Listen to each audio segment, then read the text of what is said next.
وبركاته. أعوذ بالله من الشيطان الرجيم. بسم الله الرحمن الرحيم.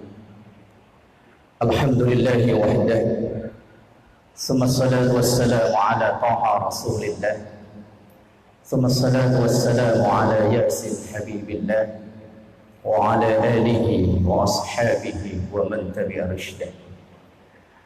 أشهد أن لا إله إلا الله وحده لا شريك له، وأشهد أن سيدنا ومولانا محمدا عبده ورسوله لا نبي ورسول بعده. اللهم صل وسلم وبارك على سيدنا ومولانا محمد وعلى آله وأصحابه أجمعين.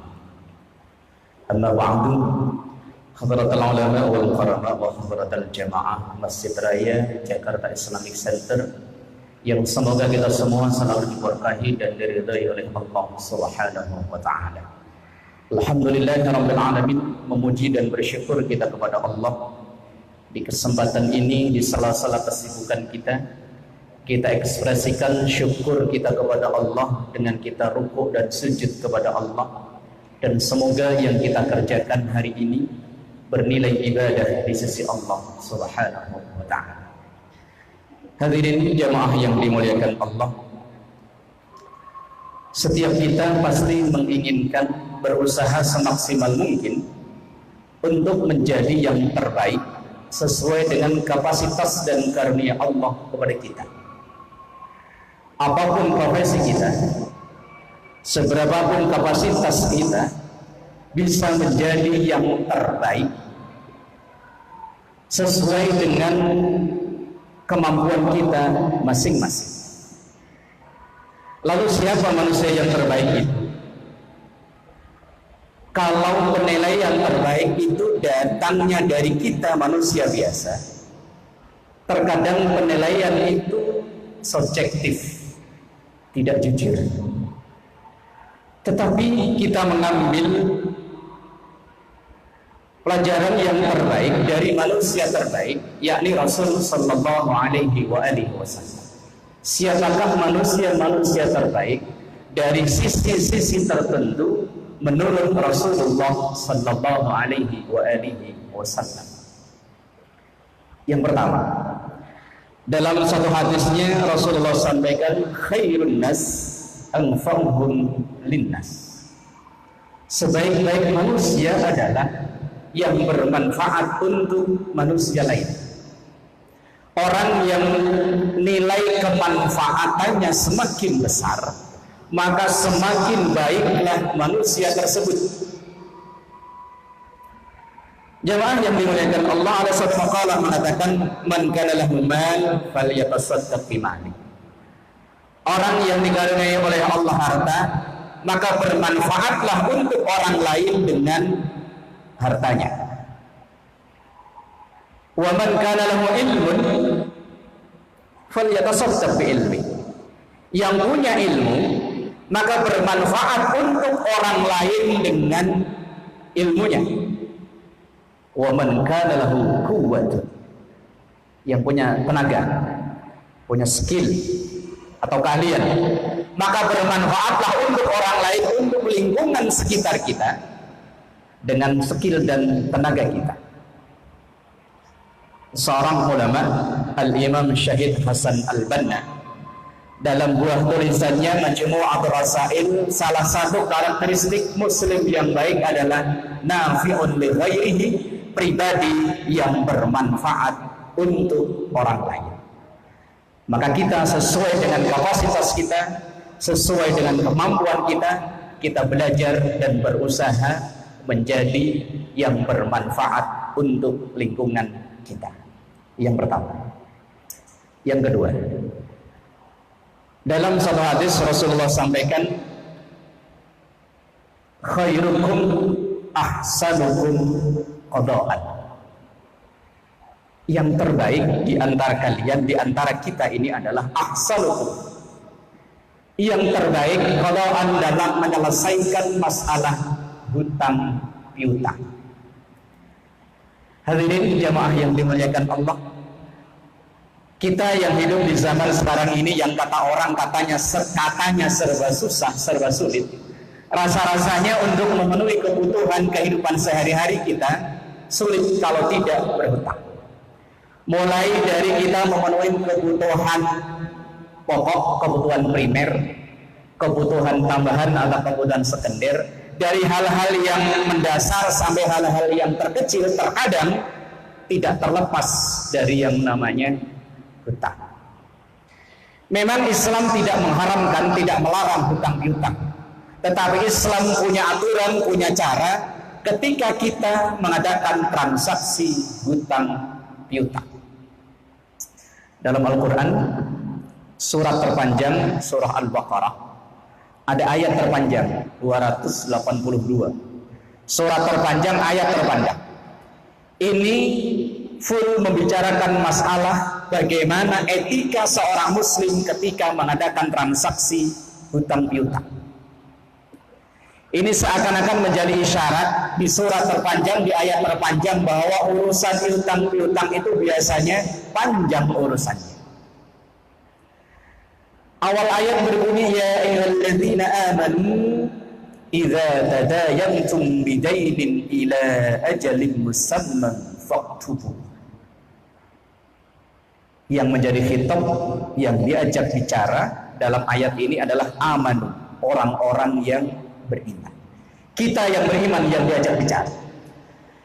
Ya ayyuhalladzina amanu, wahai orang-orang yang beriman, idza tadayantum bidainin ila ajalin musamman, apabila mengadakan transaksi hutang piutang yang penyelesaian hutang itu ila ajalin musamman, ditentukan sampai batas waktu tertentu, maka perintah Quran, faktubu, catat itu hutang, tulis itu hutang. Memang ketika kita meminjam dalam jumlah besar, mengadukan kredit rumah, ada bank, kendaraan ada leasing yang mencatat, bahkan ketika kita telat sehari pun sudah langsung diingatkan. Tapi yang repot, yang berbahaya itu hutang-hutang yang kita anggap remeh, yang kita anggap kecil. Kita mungkin yang kerja siang hari istirahat, kita ngopi, atau mungkin bapak-bapak yang masih rokok, hanya segelas kopi dan sebatang rokok. Ini terkadang yang kita sepelekan, tidak tercatat hutang itu. Bahkan seakan-akan kita menyepelekan, hutang kecil ini. Yang namanya hutang, seberapapun itu jumlahnya, sekecil apapun itu, ya tetap hutang. Kenapa Allah memerintahkan kita untuk mencatat itu hutang? Karena kemampuan daya ingat otak kita sangat terbatas. Kalau dalam jangka waktu yang pendek, sehari, 2 hari, seminggu, 2 minggu, sampai sebulan, insya Allah masih ingat. Tapi kalau dalam jangka waktu yang lama, bagaimana nasib hutang kita tersebut? Dan kalau sampai kita meninggal, hutang itu belum terbayarkan, ini yang menjadi masalah. Dalam Sunan Ibnu Majah, beliau menulis beberapa hadis tentang memperingatkan tentang masalah hutang itu. Di antaranya, nafsul mu'min mu'allaqah bidainihi hatta yuqda anhu. Jiwa seorang mukmin nanti langkahnya menghadap Allah akan terganjal, akan terhalang bidainihi dengan hutang-hutangnya hatta yuqda anhu, sehingga hutang itu dibayar. Maka di budaya kita, di tradisi kita, ada budaya yang luar biasa bagus. Di saat sebelum atau sesudah mensolatkan jenazah, biasanya ada sambutan dari keluarga atau dari tokoh masyarakat, yang salah satu isi dari sambutan itu memperingatkan masalah hutang piutang, agar langkahnya almarhum untuk kembali kepada Allah dimudahkan oleh Allah, tidak terganjal oleh hutang-hutang. Kemudian yang kedua, ada hadis yang cukup panjang, yang sama ditulis dalam kitab Sunan Ibnu Majah. Di zaman Rasulullah Shallallahu Alaihi Wasallam, ketika ada jenazah yang ingin disolatkan, yang Rasulullah diminta untuk mengimami jenazah, sholat jenazah tersebut, pertanyaan beliau tidak mempertanyakan ini almarhum dari suku mana, status sosialnya apa, jabatannya apa, tidak. Tapi yang ditanyakan oleh Rasulullah, apakah almarhum ini ada utang? Kalau memang ada yang menjamin atau tidak?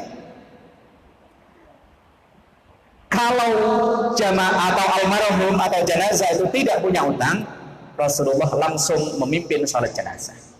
Atau kalau dia punya utang, tapi ada yang menjamin hutang tersebut untuk menyelesaikan hutang tersebut, Rasulullah pun bersedia untuk memimpin salat jenazah.